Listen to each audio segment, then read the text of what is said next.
ગુજરાતી બાળવાર્તાઓ ઘણા વર્ષો પહેલાંની વાત છે। બંગાળમાં સુંદરવન નામનું એક સુંદર જંગલ હતું। તે જંગલમાં ઘણા પ્રાણીઓ અને પંખીઓ હળીમળીને રહેતા હતા। તે જંગલનો રાજા સિંહરાજ હતો। તે એક દયાળુ માણસ હતો। સિંહરાજ જંગલમાં બધા પ્રાણીઓની સારી સંભાળ રાખતો હતો। બધા પ્રાણીઓ સિંહરાજથી ખૂબ ખુશ હતા અને ખુશીથી રહેતા હતા। પછી એક દિવસ જંગલમાં એક અજાણ્યો મગર નદી કિનારે આવ્યો। તેનું નામ ચંપકલાલ હતું। ત્યારે સિંહરાજ ત્યાંથી પસાર થઈ રહ્યો હતો। નદી કિનારે સિંહરાજને જોઈને ચંપકલાલ મગર અટકી ગયો। અરે તું કોણ છે અને ક્યાંથી આવ્યો છે? હું મગર છું અને મારું નામ ચંપકલાલ છે। હું ભૂલથી તરતા તરતા ખોવાઈ ગયો છું। મને નથી ખબર કે હું ક્યાં આવી ગયો છું। એવી વાત છે તો તું ઈચ્છે તો અમારા જંગલમાં રહી શકે છો।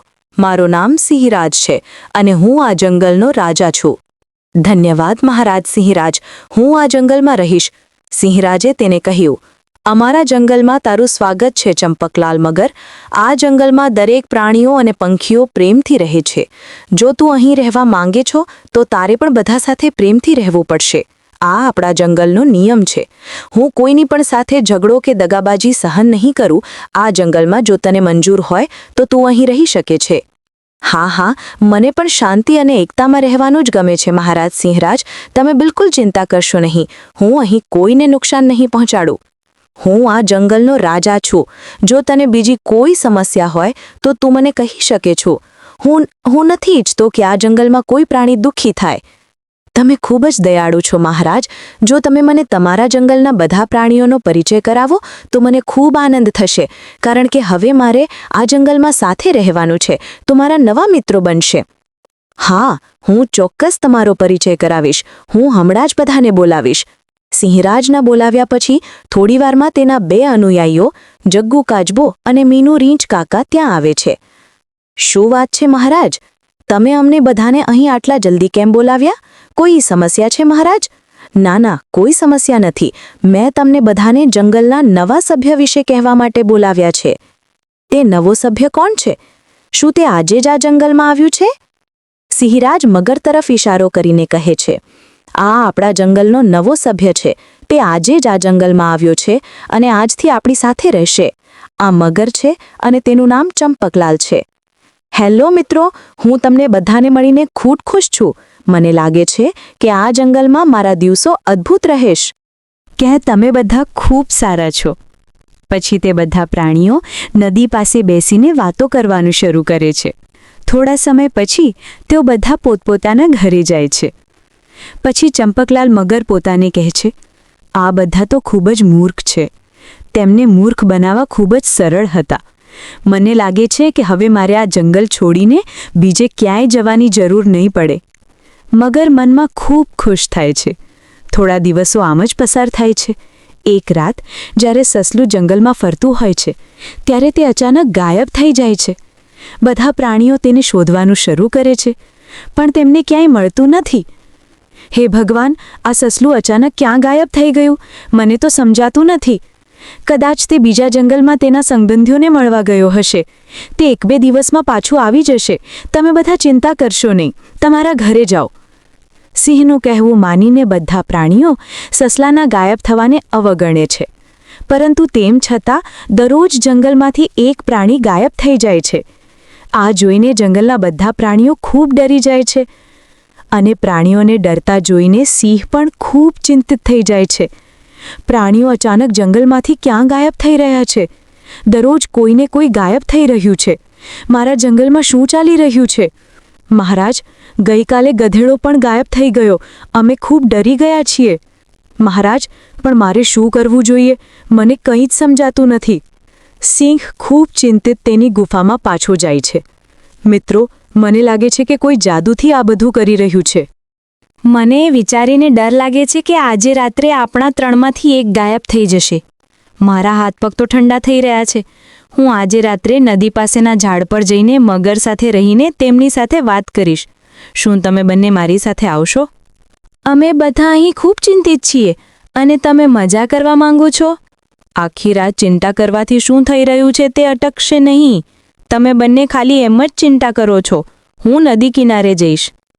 જેમ જેમ રાત વધતી જાય છે, રીંછ કાકા નદી કિનારે એક ઝાડ પર પહોંચે છે। તે તેની સામેના દ્રશ્યથી સંપૂર્ણપણે આશ્ચર્યચકિત થઈ જાય છે. તે મગરને નદીમાંથી બહાર આવતો જોયો.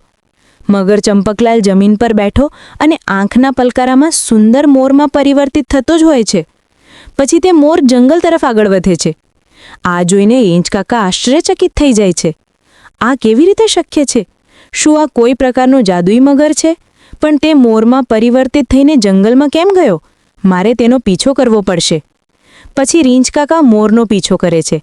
પીછો કરતાં કરતાં સવાર થઈ જાય છે. થોડા સમય પછી માયાવી મોર સિંહરાજની ગુફાની સામે અટકી જાય છે. રીંછ કાકા ઝાડીઓ પાછળ છુપાઈને શાંતિથી બેઠો છે. આ મોર રાજાની ગુફા સામે કેમ અટકી ગયો? તે શું ઈચ્છે છે? મોર થોડીવાર માટે સિંહરાજની ગુફા સામે ચૂપચાપ ઊભો રહે છે. થોડીવાર પછી સિંહરાજ ગુફામાંથી બહાર આવે છે અને મોરની સામે આવીને ઊભો રહી જાય છે. રીંછ કાકા જાડીઓ પાછળથી આખી ઘટના જુએ છે. તમે કોણ છો અને અત્યારે મારી ગુફા સામે તમે શું કરી રહ્યા? મહારાજ, કૃપા કરીને મને મારી નાખો અને મને ખાઈ લો. હું જીવવા માંગતો નથી. મહારાજ, તમે શું કહી રહ્યા છો? હું તમારા કહેવાથી તમને કેમ ખાઈશ? મહારાજ, હું મારા જીવનથી ખૂબ નાખુશ છું, તો કૃપા કરીને મને ખાઈ લો. ના, હું એવું ના કરી શકું. હું આ જંગલનો રાજા છું અને મારી પ્રજાની સંભાળ રાખવી એ મારી ફરજ છે. તેથી હું તમને ખાઈશ નહીં. મહારાજ, હું મારા પીડાદાયક જીવનથી મુક્તિ ઈચ્છું છું. કૃપા કરીને મને મદદ કરો. જ્યારે મને ખોરાકની આટલી સારી ઓફર આવી રહી છે ત્યારે મારે વધારે ચિંતા ન કરવી જોઈએ. તે ગમે તેટલા તેના જીવનથી નાખુશ છે. હું તેને મારીને મદદ કરીશ. પછી થોડીવાર વિચાર કર્યા પછી સિંહરાજ મોરને કહે છે, ઠીક છે, હું તેને મદદ કરવા તૈયાર છું. આભાર મહારાજ. ચાલો નદી પર જઈએ. નદી પર પણ શા માટે? હું ફક્ત ત્યાં જ તમને મદદ કરી શકું છું, એટલા માટે કે હું સ્વેચ્છાએ મારા જીવનનું બલિદાન આપી રહ્યો છું. હું નદીમાં સ્નાન કરીને મારી જાતને થોડી શુદ્ધ કરવા માંગુ છું. સિંહરાજ સંમત થાય છે અને મોર સાથે નદી તરફ ચાલે છે. રીંછ કાકા ગુપ્ત રીતે તમને પાછળ ચાલે છે. નદી પર પહોંચીને મોર સિંહરાજને કહે છે, આપણે અહીં પહોંચવા માટે જંગલમાં ખૂબ ઊંડે સુધી ચાલીને આવ્યા છીએ. તમે થાકી ગયા હશો. તમે પહેલાં થોડું પાણી કેમ નથી પીતા મહારાજ? હા, તમે સાચું કીધું. હું ખૂબ થાકી ગયો છું. હું થોડું પાણી પીશ. સિંહરાજ પીવા માટે નદી તરફ આગળ વધે છે. ત્યારે મોર મગરમાં પરિવર્તિત થાય છે. તે સિંહરાજ પર હુમલો કરવાનો છે. રીંછ કાકા ઝાડ પરથી બૂમ પાડે છે અને સિંહરાજને ચેતવણી આપે છે. મહારાજ, સાવધાન રહો, જલ્દી પાછા ફરો. દુષ્ટ મગર તમારા પર હુમલો કરવાનો. સિંહરાજ ઝડપથી પાછળ ફરે છે અને જુએ છે કે મોરની જગ્યાએ એક મગર છે. સિંહરાજ પાછો ફરતાની સાથે જ મગર ફરી મોરમાં પરિવર્તિત થઈ જાય છે. આ બધું જોઈને સિંહરાજ આશ્ચર્યચકિત થઈ જાય છે. પછી તે કહે છે, મારા જંગલમાં શું ચાલી રહ્યું છે? તો કોણ છો? મહારાજ, આ એક દુષ્ટ કપટી મગર છે જે મોરનો વેશ ધારણ કરીને તમારી પાસે આવ્યો હતો, જેથી તે તમારો શિકાર કરી શકે અને તમને ખાઈ શકે. મને લાગે છે કે જંગલમાં અન્ય પ્રાણીઓ ગાયબ થવા પાછળનું કારણ આ દુષ્ટ મગર જ છે. અમે બધાએ તારા પર વિશ્વાસ કર્યો અને તને અમારી સાથે અહીં રહેવાની તક આપી, અને તે અમને દગો આપ્યો. આ દુષ્ટ મગર અમારા મિત્રોને ખાઈ ગયો છે. મહારાજ, તમારે તેને મારી નાખવો જોઈએ. ના, આપણે તેને મારીશું નહીં. સજા કરવા કરતાં માફ કરવું વધુ મહત્વનું છે. આપણે તેને મુક્ત કરીશું, પણ તેને સજા એ મળશે કે આજથી તે આપણા જંગલમાં રહી શકશે નહીં. સિંહરાજા કહેતાની સાથે જ તેવી જ પ્રકાશ ચમકે છે અને મોર પાછું મગરમાં પરિવર્તિત થાય છે. પછી મગર કહે છે, મહારાજ, ખૂબ ખૂબ આભાર. તમે મને સદીઓ જૂના શ્રાપમાંથી મુક્ત કર્યો છે. કેવો શ્રાપ? અને તને શા માટે શાપ આપવામાં આવ્યો? ઘણા વર્ષો પહેલા નદીમાં સ્નાન કરતા એક ઋષિ મારા કારણે ઘાયલ થયા હતા. ગુસ્સે થઈને તેમણે મને શાપ આપ્યો. જ્યાં સુધી કોઈ પ્રાણી મારી ભૂલ છતાં હૃદયથી મને માફ ન કરે, ત્યાં સુધી હું તે શ્રાપમાંથી મુક્ત નહીં થઈ શકું. આજે તમે મને માફ કરી દીધો છે અને મને તે શ્રાપમાંથી મુક્ત કર્યો છે. સિંહરાજ તેને માફ કરી દે છે, પણ તેને જંગલમાં રહેવા દેતો નથી. પછી મગર જંગલ છોડી દે છે અને બીજા પ્રાણી અને પંખીઓ હસી ખુશીથી રહેવા માંડે છે. તો જોયું બાળમિત્રો, આ વાર્તા પરથી આપણે શીખ્યા કે ક્યારેક કોઈથી ભૂલ થાય તો આપણે તેને માફ કરી દેવા જોઈએ, કારણ કે માફ કરી દેવું એ મહાન માણસની નિશાની છે. તો બાળમિત્રો, તમને આ મગર અને સિંહની વાર્તા કેવી લાગી? કોમેન્ટ કરીને જરૂર જણાવજો. અને બાળમિત્રો, અમારા વિડીયોને લાઈક કરવા અને સબસ્ક્રાઇબ કરવાનું ના ભૂલતા. આવજો બાળમિત્રો. ટાટા ટાટા. બાળમિત્રો, લાઈક કરવાનું ના ભૂલતા સબસ્ક્રાઇબ કરો આપણી ચેનલ ગુજરાતી બાળ વાર્તાને અને જુઓ સુંદર મજાની વાર્તાઓ.